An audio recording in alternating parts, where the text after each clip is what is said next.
Elegant experiments at CERN and other high-energy accelerators in the 1960s and 1970s showed that the atomic nucleus, and in particular protons and neutrons, are not fundamental particles, but they have substructure. Meanwhile, analogous experiments on electrons could not detect substructure. Electrons appear to be truly fundamental particles. These elegant experiments showed that protons and neutrons have subconstituents called quarks. These quarks are fractionally charged, which is a very unusual situation for subatomic particles, never seen before. The size of these particles is incredibly small. The atomic nucleus is a few parts in 10,000 compared to the size of an atom. The quarks are on a scale hundreds of millions of times smaller than the size of the atom itself. It took enormous energies to liberate evidence of these quarks, and the quarks themselves cannot exist as free particles, but hints of them were seen. In continuing experiments in Europe and the United States with accelerators in the 1970s and 1980s, a whole set of new particles were produced. High-energy particles that are composites of other subatomic fundamental particles. Mesons, or mid-range particles, baryons, or heavy particles, and leptons, or light particles like electrons. In the totality of these experiments, over 100, perhaps 150 different subatomic particles were created. When physicists tried to make sense of all these experiments and the resulting 100 or more subatomic particles, some patterns did begin to emerge. Over a period of time, what's called the Standard Model of Particle Physics was produced, which is a schema or arrangement of many of the subatomic particles that shows which are more fundamental or important to the structure of matter than others. Eventually, 3 generations of particles were seen at the subatomic level. Quarks were seen in 3 generations, the up and down, which form protons and neutrons, strange and charm, and top and bottom. That 6th quark only found in the last decade. Going up in these 3 generations corresponded to higher and higher mass, and also increasing instability. Analogously, there were 3 generations of light particles found. The classical electron, the muon, which is a few hundred times more massive, and the tau particle, which is thousands of times more massive, and corresponding to each of those 3 particles, a particular type of neutrino. Alongside all these subatomic particles, in their 3 generations or families, were 4 fundamental forces and the implied particles that carry those forces. The most familiar force, of course, is the electromagnetic force, and its carrier particle is the photon, equally familiar. The 2 nuclear forces, weak and strong, also have carrier particles, which are, The 2 nuclear forces also have carrier particles. The first to be identified and isolated in the 1970s was the carrier of the weak force in the nucleus, responsible for radioactivity. These were the W and Z particles found at CERN. Somewhat later, the carrier of the strong nuclear force, which binds the atomic nucleus together, were found. These are called gluons. These are the exchange particles between quarks that keep the nucleus together. The final particle is only hypothesized. It's a particle that might carry the gravity force, called the graviton, and it has never yet been observed.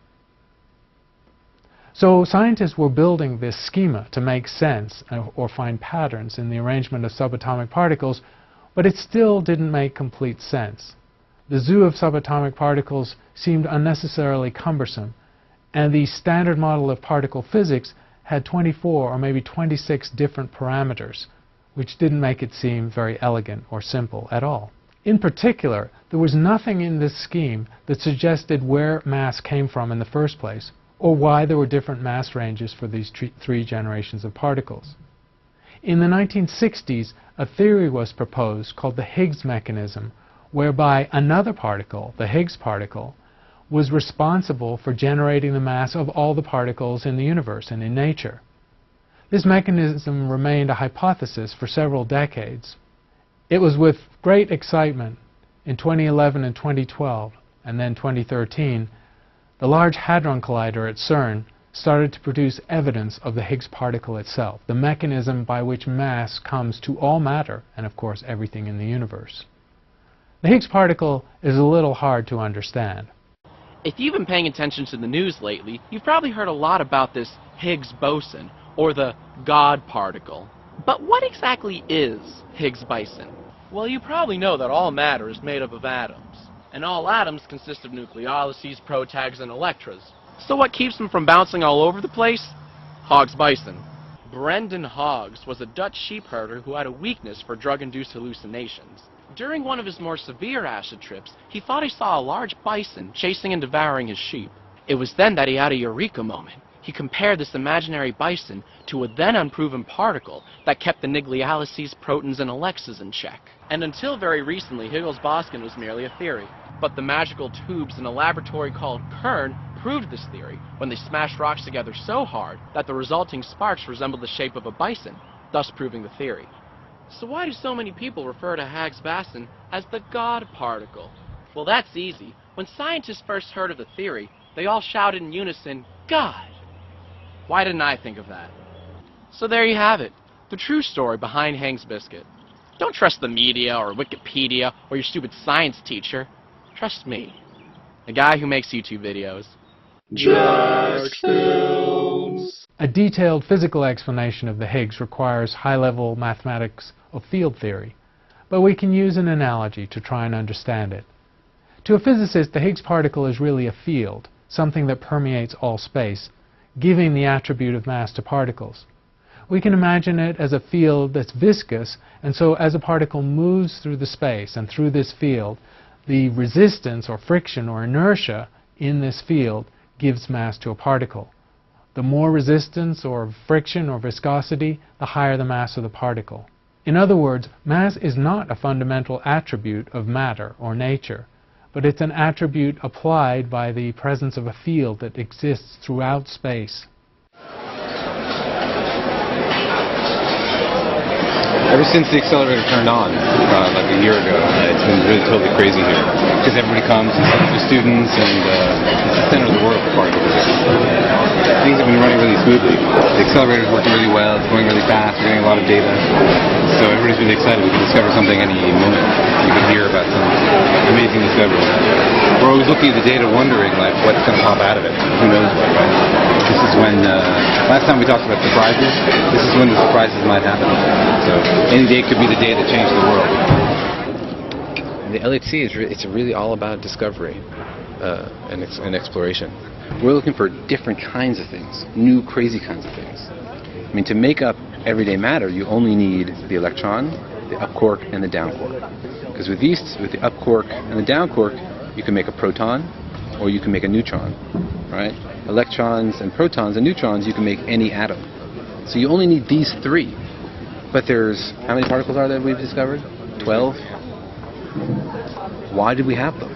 I don't know. How many are there? 100? A million? Only 12? We don't know. We're like looking at the tip of the iceberg here and wondering, is there a huge iceberg under the water, or is this it? And what does it mean in either way, right? We're looking for patterns. It's just like the periodic table. You take all the elements and you organize them by their characteristics, and they fall into categories. And these guys over here tend to behave one way, these guys tend to behave another way. Why? Because there's fundamental underlying structure. And now we know it's just electron orbitals around nuclei. So we have a periodic table of the fundamental particles, and like the periodic table, we've been putting it together and trying to organize it by the characteristics of the particles. And it has some interesting features. It has patterns which suggest there must be some sort of underlying structure that we don't understand, but we haven't seen it yet. There's 6 quarks: up, down, charm, strange, top, bottom. These guys we call leptons. These are just names. There's electron, muon, tau. And these guys interact with each other. These two interact with each other. These two interact with each other. Same way, these guys are paired. There's all these pairings. Is there more here? We don't know.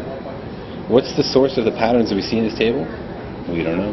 They're trying to figure out clues by figuring out what other kind of particles also exist. Like, what is out there? The thing is, we have this collider. And the magic of a collider is you can make kinds of matter in a collider that you don't have around. You take 2 kinds of particles and annihilate them. And it's not like what comes out has to be a rearrangement of what went in.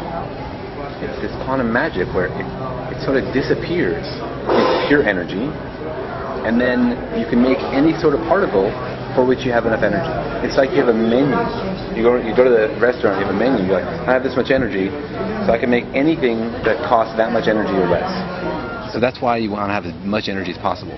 And every time you crank up the energy, you could be exploring a whole new energy range, a whole new regime. It's like landing on a new planet, stock full of new particles nobody has ever seen, because nobody ever had the energy to make them. And as soon as we get over the threshold, boom, they just pop out. And so one of the things people predict is the Higgs boson. The idea is that the Higgs boson is the particle that is responsible for giving mass to the other particles. So you think of things that have mass means it has stuff to it. It's not actually stuff. Earlier I was saying an electron has mass, but has no volume. How can that be? Turns out mass is probably just a characteristic of a particle the way like charge is. Like some particles have charge, like electrons, some particles don't. It's just a different kind of charge. So you can think of mass as sort of gravitational charge. And when two things both have mass, they attract each other. Interestingly, you can't have negative mass or repulsive gravity. So gravity is different from other forces that way. The Higgs theory starts with this. Imagine a field that permeates the entire universe. And every particle feels this field, is affected by this field in different amounts. So some particles are really slowed down by interaction with this field, like swimming through molasses, and other particles hardly feel it. So the ones that hardly feel it, they have a small mass. The ones that are really affected by it, they couple strongly to this field, are slowed down a lot, they have a large mass.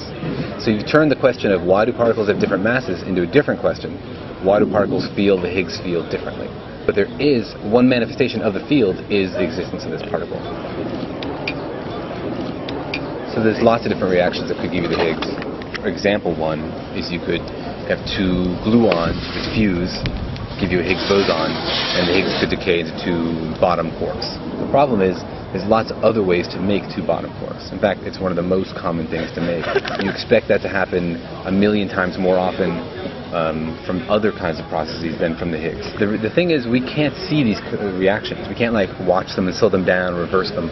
All we can do is see the reaction, the decay products from the reaction. So this part is all you see, and what you really want to know is, did this intermediate state exist? Alright, so the collision happens, it lasts for like 10 to the negative 23 seconds, and you get one measurement, right? So if you say, well, I'm going to plot the mass, the total energy of this guy. I'm going to add this guy and this guy together and add the total energy. This is this axis here is number of collisions. You do an individual experiment, you get one measurement, right? Here. You do another one, you get another measurement. You do another one. Eventually you build up your data, right? And the data looks like this, for example.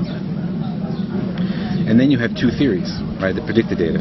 One says, well, I'm going to predict there's no Higgs boson, so the data should fall along this line. And the other is I'm going to predict that plus a Higgs boson. And the problem is the difference between these two theories is very small.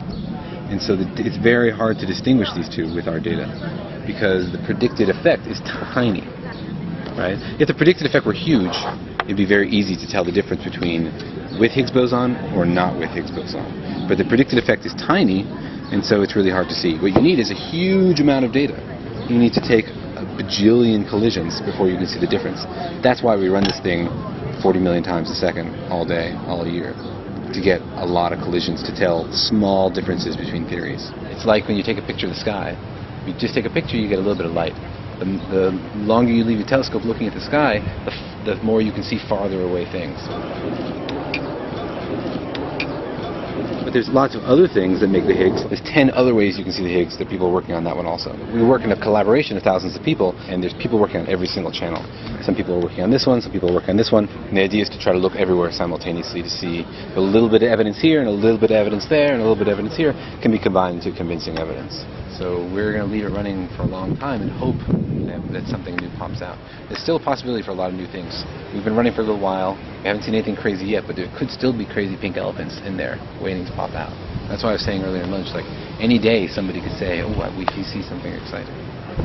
Every time you open your email, like that could be the time you heard about, or every time your student makes a plot.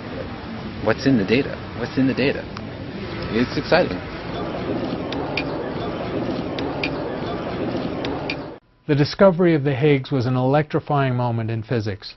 Will lead to a Nobel Prize.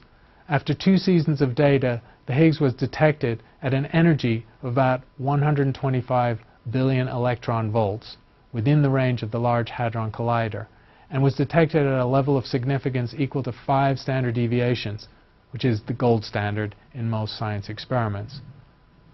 The detection was validated, and it fit the parameters of the theory. But not everything remains understood, because having detected the Higgs at this particular mass or energy range, other phenomena were expected that haven't yet been seen. The atomic nucleus has not yielded all its mysteries. There is one feature of the universe where the universe as a whole deviates from the situation in high-energy physics or lab physics. In the lab and in the equations of high-energy physics, it's equally possible to produce matter or antimatter from pure energy. In fact, pure energy can easily create particle-antiparticle pairs in equal numbers. Given that the universe contains a lot of energy, we might imagine there should be antimatter in the universe as well as matter. And yet when astronomers look out with their telescopes or use other diagnostics, we do not see antimatter. We also don't see antimatter on the Earth. It can be created fleetingly from pure energy or from particle collisions, but not exist stably. Given sufficient energy, it's possible to make particles and antiparticles in equal numbers. This happens routinely in the physics lab. Energy creating particle-antiparticle pairs is a routine occurrence. The antiparticles, however, do not last long. Anytime an antiparticle meets a particle, it disappears with the creation of annihilation radiation, typically gamma rays. So normal antimatter cannot exist stably in the universe. If there were an antiparticle, it would disappear very quickly, in a tiny fraction of a second. But it does lead to a cosmic puzzle. If matter and antimatter exist on an equal footing in the laws of nature and physics, which they do, then why is the universe overwhelmingly composed of matter? First of all, how do we know this? Astronomers have made careful observations, and because even though interstellar space or intergalactic space is fairly empty, it's not complete vacuum, we know that if there were regions of the universe where there were antimatter, such as anti-stars or anti-galaxies, the interfaces between that antimatter and normal matter would lead to gamma radiation. And we have had sensitive enough gamma ray telescopes in space to observe these gamma rays for decades. We are very confident that the universe does not contain sectors or regions or individual anti-stars and anti-galaxies.